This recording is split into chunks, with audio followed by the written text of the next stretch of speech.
"Shut your trap, you old hack. Women like you should learn to keep your mouth shut." My sister-in-law spat venomously, her words piercing the air like barbed arrows. I stood frozen, aghast at the unprecedented display of aggression. Never before had I witnessed such crude language and physical intimidation from a woman, let alone from someone within my own family circle. She gripped my collar with a force that mirrored a man's, sending shivers down my spine. I had harbored hopes that marriage would mellow her fiery temperament, but alas, it seemed her volatile nature persisted. My name is Helen, a 35-year-old homemaker. Since tying the knot 5 years ago, my husband Chris and I have been residing with my in-laws. Despite the challenges, they were kind souls, offering support with household chores while I juggled a job. Chris, my partner in life and age, alongside my father-in-law, were pillars of strength in our family unit, standing united through thick and thin. We decided to follow the path our parents had trodden, opting to live under the same roof as my in-laws, just as they had done. The idea was floated by our elders, suggesting it as a viable arrangement. While I understood that many women might balk at the idea of cohabiting with their in-laws, I found solace in the familiarity of a bustling household. Having grown up in a family of 12, the notion of solitary living seemed alien and disconcerting to me. Thus, when the proposal was put forth, I embraced it with genuine contentment. My in-laws were amiable folks, and I cherished the idea of perpetuating our harmonious coexistence. However, our domestic tranquility was abruptly shattered by a somber incident. My mother-in-law suffered a grievous injury outdoors, necessitating hospitalization. A heart attack had seized her as she descended a flight of stairs, causing her to tumble. Her physical agony was compounded by the frailty wrought by her heart condition. In light of these circumstances, I made the decision to resign from my job, assuming the role of a full-time homemaker. Balancing visits to the hospital with household duties, I found solace in the unwavering support of my father-in-law and Chris. Amidst the chaos, the return of my sister-in-law Sarah added another layer of complexity to our family dynamic. Sarah had long been the proverbial black sheep, casting shadows over our family harmony. At 33 years old, Sarah now divides her time between part-time employment at a clothing store and purported night shifts elsewhere. Prior to our marriage, my father-in-law had extended an offer to her: "If life becomes too burdensome, you're welcome to live with us." Yet she staunchly declined, citing a desire for independence. "I value my freedom too much to live under someone else's roof," she retorted, much to the chagrin of my in-laws. Sarah's penchant for irresponsibility had long troubled them, a trait that manifested early on during her school years. She was no stranger to conflict, often clashing with teachers and causing distress for my mother-in-law. Her tumultuous journey continued into college, marked by disputes with peers and even entanglements in extramarital affairs, much to the dismay of those around her. Despite my mother-in-law's assertions of Sarah's inherent honesty and kindness, her outward appearance, characterized by natural blonde locks and undeniable attractiveness, had been a source of adversity. Stereotypical biases against blonde women cast shadows over her academic endeavors, exacerbating her challenges. That's where it all began. The seeds of disillusionment sown deep within Sarah, particularly during her tumultuous years in middle school. The atmosphere was oppressive. Despite her innocence, her teachers cast judgmental gazes upon her, fostering a sense of unwarranted scrutiny. Feeling unjustly targeted, Sarah's demeanor and academic performance gradually deteriorated. I empathized with her plight, having experienced similar rigidity during my own schooling. A close friend with natural blonde hair had faced similar challenges, prompting me to advocate vehemently against such prejudiced treatment. Over time, my defiance softened the resolve of even the most obstinate educators. Recognizing Sarah's wounded spirit, I had hoped our family home would offer respite from the world's harsh judgments. Knowing her concerns for her ailing mother, I extended an invitation for her to accompany me to the hospital. Yet my optimism was swiftly dashed upon Sarah's arrival. Without a word of greeting, she appraised me with a disdainful glance, remarking, "Ah, you must be the housekeeper. I could use some tea." Instantly, my father-in-law's ire was kindled, his voice rising in indignation. Sarah's apology to me, Helen, rang hollow against her subsequent disparaging remarks. "She's Chris's wife, not the hired help. Understood?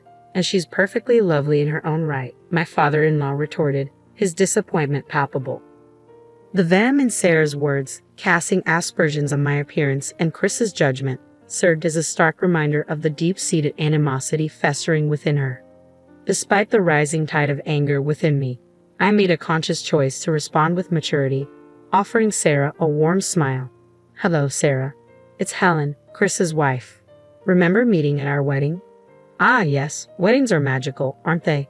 They have a way of making even someone like you look somewhat presentable." My father-in-law's caustic remark reverberated across the room. "Sarah, that's enough." Chris's voice, tinged with surprise, cut through the tension as he descended from the second floor. It was evident he too had endured his fair share of clashes with Sarah in the past. Before Chris and I tied the knot, he had lent her money, a debt she not only failed to repay but also arrogantly dismissed his concerns with the assertion, "Listen to your sister because you're my brother." Since then, they had been locked in a silent battle of wills, exchanging glares whenever in proximity. Undeterred by the palpable discord, Sarah persisted in her disrespectful demeanor. Without so much as a word of inquiry about her mother's well-being, she proceeded to bark orders at me. "Hey, you there, make some tea pronto, and fetch some snacks while you're at it. When I'm ready to emerge, everything better be laid out." "Understood." The icy stare of disapproval from Chris was all the response she garnered. "Helen isn't a housekeeper. If you persist with such disrespect, you'll be asked to leave." My father-in-law's voice resonated with authority. "Aren't you supposed to be concerned about Mom? She's in the hospital, isn't she? Shouldn't you trust the doctors to care for her? How can you truly grasp the extent of her suffering, the severity of her illness, or the nature of her injury if you refuse to even visit her? Mom has always worried about you, Sarah. Wouldn't it be a comfort for her to see your face, filled with life and warmth?" With a resigned sigh, Sarah retorted, "I have no interest in the woman who gave birth to me, especially not because she's blonde." My father-in-law rose abruptly, his voice thundering, "Your mother is not to blame. Do you have any idea how many times she has cleaned up after you, how much love she has poured into you? Have you ever considered my feelings? No one understands the pain of being whispered about, of being judged from a young age. I shouldn't have even bothered coming. I came here to discuss engagement, and now I'm thoroughly irritated." Sarah's demeanor froze, as if she were trapped in a perpetual state of rebellion. As Sarah made her way toward the front door, intent on departure, I hurried after her. "Congratulations on your engagement, Sarah," I called out, hoping to bridge the growing chasm between us. Ignoring my attempt at civility, she pressed on, eager to escape the confrontation. Yet I refused to let her slip away without one final plea. "Are you truly not going to visit your mother?" I implored, hoping to stir some semblance of family responsibility within her. To my surprise, Sarah halted in her tracks, her expression a mix of annoyance and disdain. "You're so irritating. I came here to discuss my engagement to a wealthy man," she retorted sharply. Understanding dawned upon me, and I offered a heartfelt apology. "I see. I'm sorry for intruding. It's wonderful that you found someone special. But remember, a person's worth isn't determined by their occupation. Whether they save lives, provide livelihoods, or nurture families, every job holds value in our society. Your father and Chris are your family. Don't belittle them for their choices." As the words left my lips, Sarah's countenance twisted with unmistakable hatred, her eyes burning with resentment as she glared at me.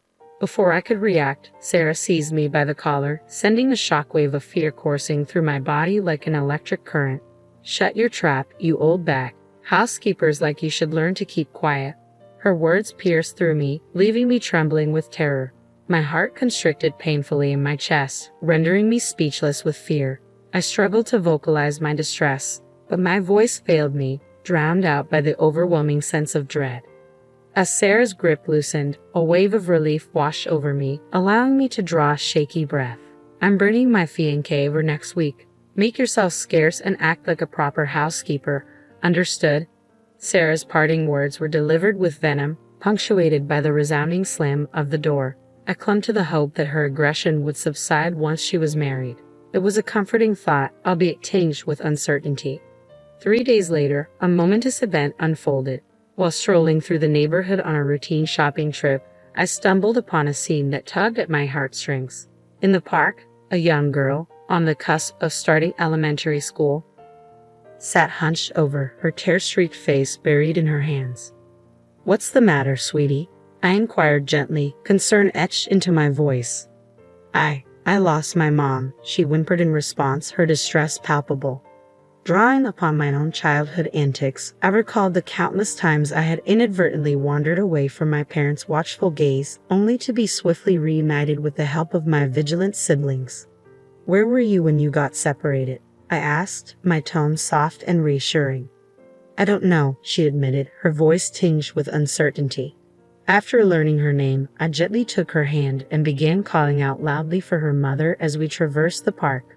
Fortunately, our search yielded swift results, and we soon located the distressed parent. With tears of gratitude shimmering in her eyes, the woman profusely thanked me for my assistance. Upon closer inspection, I realized she was none other than an old classmate from my school days. "Emma, is that you?" I exclaimed in disbelief. "Wait, are you Helen Wilson?" she replied, her tone mirroring my astonishment. "That's my maiden name," I confirmed, a flood of memories rushing back at the sound of her voice.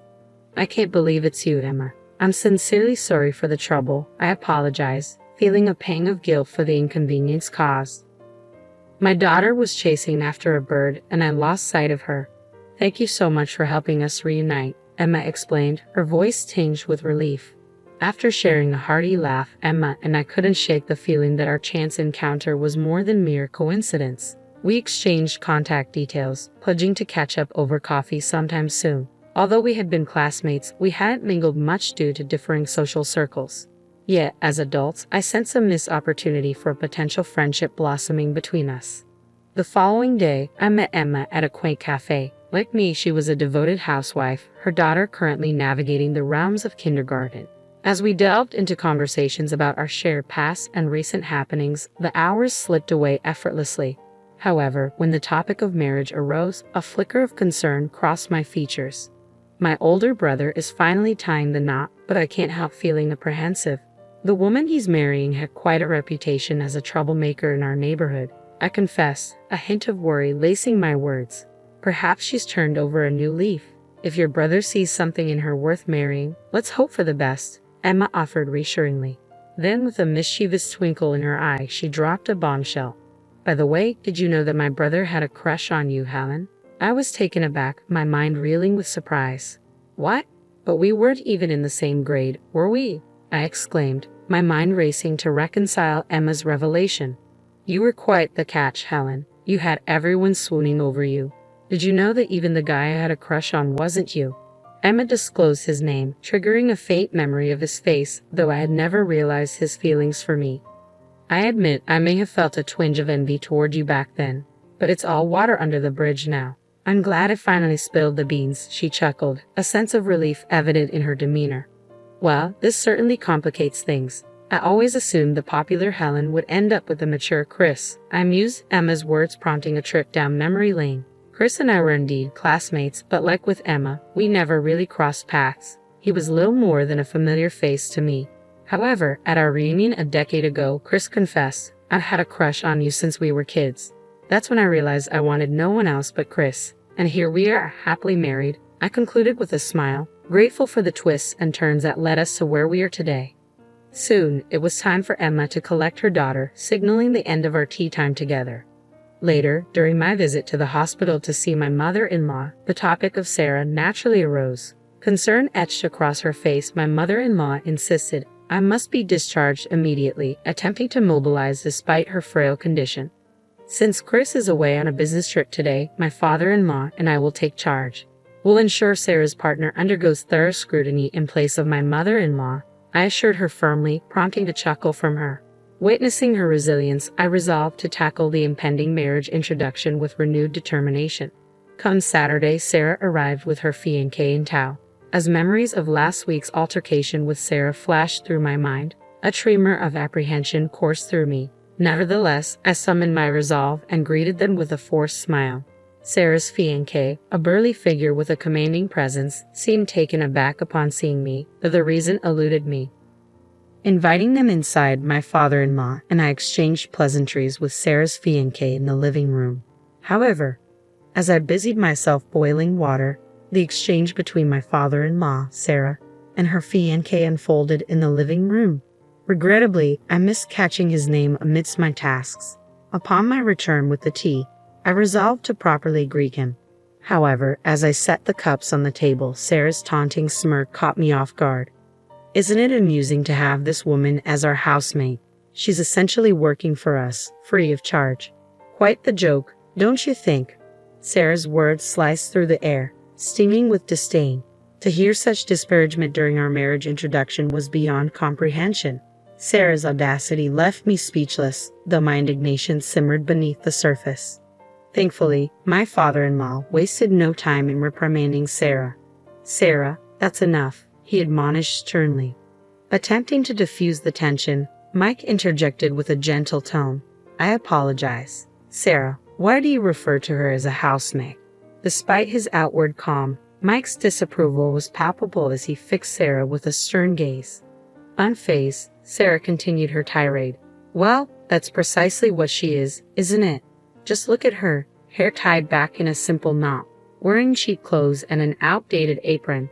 And don't even get me started on her makeup. I bet it's all bargain bin brands. She hasn't changed a bit since the last time I saw her. It's as if she's given up on herself, content to blend into the background like some forgotten woman."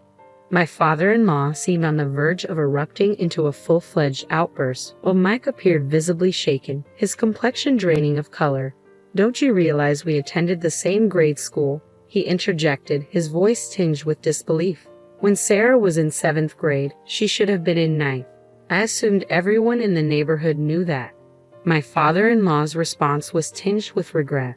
"It appears my daughter's interests lie primarily with herself. I apologize," he conceded, leaving both Sarah and me perplexed, unable to grasp the context of their cryptic exchange.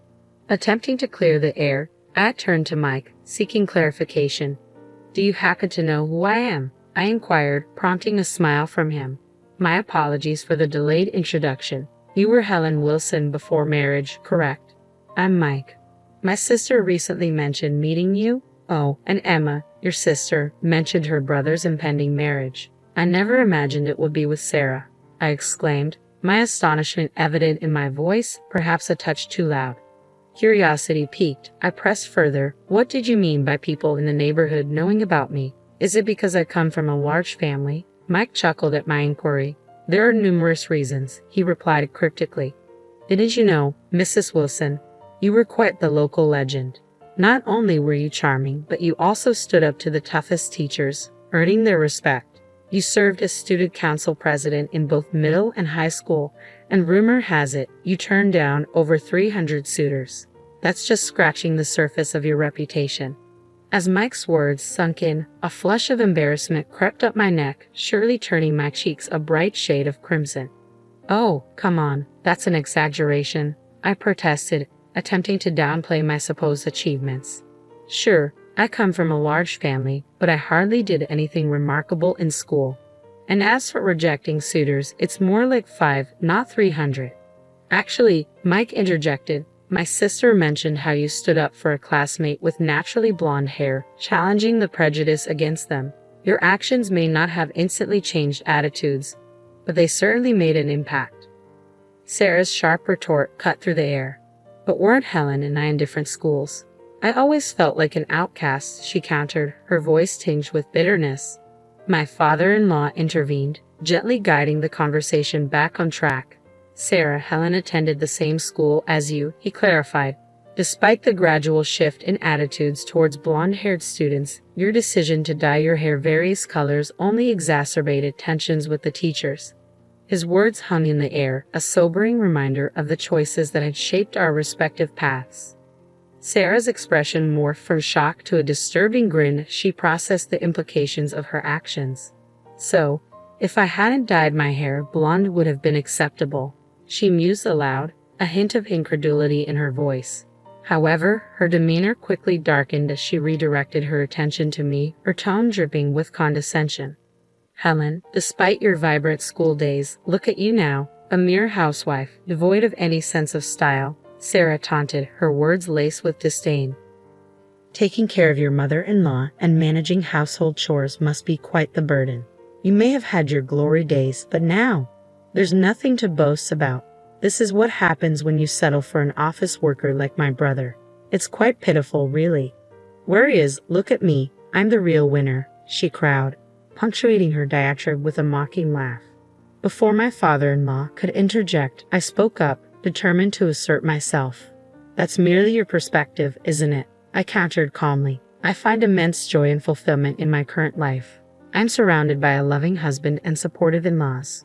Yes, caring for my mother-in-law while she's in the hospital can be challenging, but it's a responsibility I gladly shoulder. I am committed to ensuring her well-being, even beyond my own share. Ultimately, her health and happiness are what truly matter. Sarah's demeanor softened as she averted her gaze. Truth be told, fashion doesn't interest me, she admitted quietly. Sure, dressing up might please my husband, but beyond that, it serves little purpose. As long as we have enough to get by, I'm content. Back when I lived with my parents, we were barely scraping by. I still remember the cramped quarters shared among the 12 of us. Compared to those days, our current situation feels like paradise.